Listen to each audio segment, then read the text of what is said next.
میرے آقا شیخ الجن والانس، شیخ السماوات والارضین، شہنشاہ بغداد حضور غوث الثقلین الحسنی والحسینی البغدادی رضی اللہ تعالیٰ عنہ کی مبارک محفل میں تشریف لائے ہیں. میں آپ کو خوش آمدید کہتا ہوں.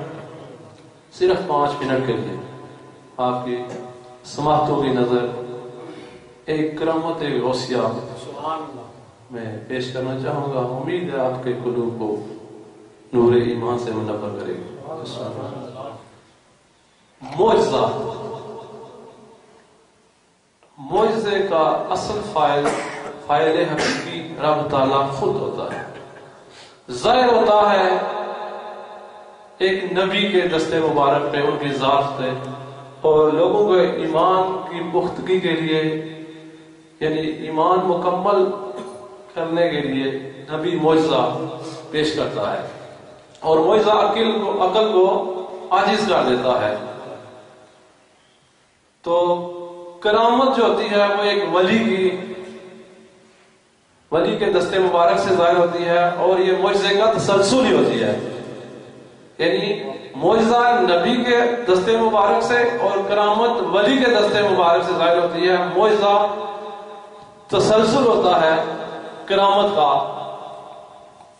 تو ایک دن کرامات کی دنیا کے شہنشاہ، اولیاء کی دنیا کے شہنشاہ حضور غوث الورا رضی اللہ تعالیٰ عنہ، جو غوث اعظم ہیں رضی اللہ تعالیٰ عنہ، تو محفل غوثیہ سجی ہوئی تھی.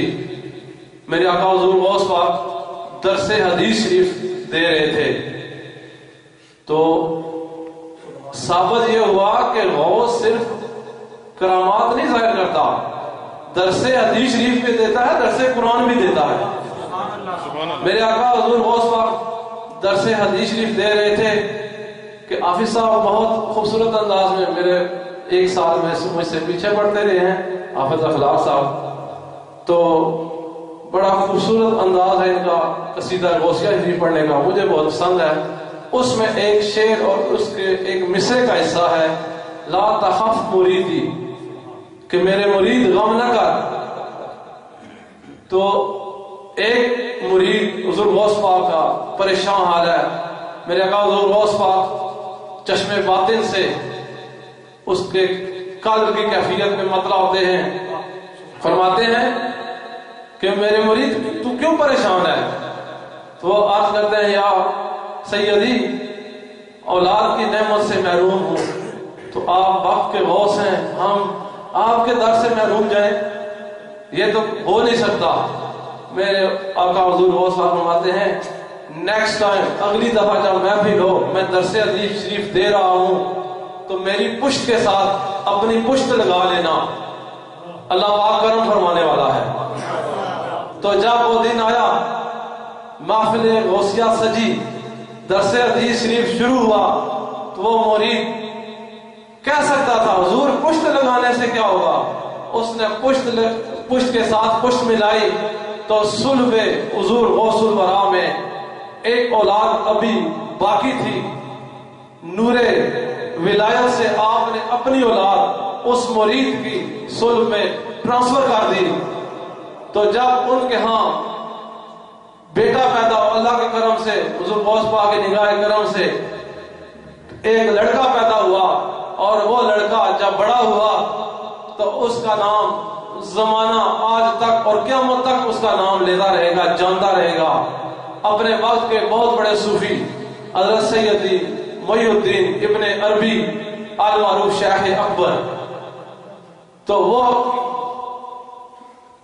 جب امام المکاشفین، رئیس المشاہدین انہیں کہا جاتا ہے، تو ان کی ایک کرامت، یعنی باطنی طور پہ حضور غوث پاک کی کرامت ہے. دمشق میں، شام شریف میں حضرت محی الدین ابن عربی رحمۃ اللہ علیہ کی قبر مبارک ہے. اس قبر مبارک کے کتبے پہ ایک عبارت لکھی ہوئی ہے، وہ میں آپ کو بتانا یہ مقصد تھا. لکھی ہوئی یہ عبارت ہے کہ جو بندہ میری قبر پہ حاضر ہوگا، رب تعالیٰ اس کی دعا اور خواہش بعد میں پوری کرے گا، پہلے اس کی بخشش ہوگی. یعنی اس کی مغفرت پہلے ہوگی، دعا بعد میں قبول ہوگی. تو کیا خیال ہے؟ تو جس نے محی الدین ابن عربی رضی اللہ تعالیٰ عنہ کی قبر مبارک پہ حاضری دی ہو اس کی تو بخشش ہو جائے، اور جس نے ایک نہیں، دو نہیں، 3 دفعہ در غوث اعظم پہ حاضری دی ہو، یعنی بغداد شریف میں میری مراد حافظ اخلاق صاحب سے ہے، ایک نہیں، دو نہیں، 3 دفعہ حضور غوث الورا رضی اللہ تعالیٰ عنہ کے مبارک مزار پہ حاضر ہو چکے ہیں، تو ان کی بخشش کے متعلق آپ کیا کہیں گے؟ تو مجھے فخر ہے اپنے اس عظیم دوست پہ کہ ڈائریکٹ بغداد شریف سے براہ راست حضرت سیدی الشیخ ہاشم الدین الگیلانی رضی اللہ تعالیٰ عنہ کے دستے مبارک سے فیض یافتہ ہیں اور فیوز و برکات سے ہمارے دلوں کو منور فرما رہے ہیں.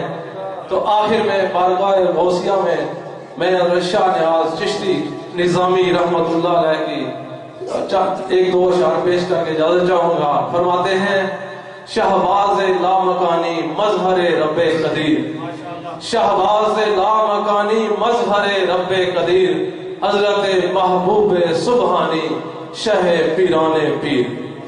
تو اب میں آپ سے اجازت چاہوں گا. میں اپنے چھوٹے بھتیجے نعمان سے عرض کروں گا کہ ایک نعت پاک اور ایک منقبت غوثیہ پیش کریں، پھر اس کے بعد حافظ صاحب کا کلام ہوگا. تشریف لاتے ہیں.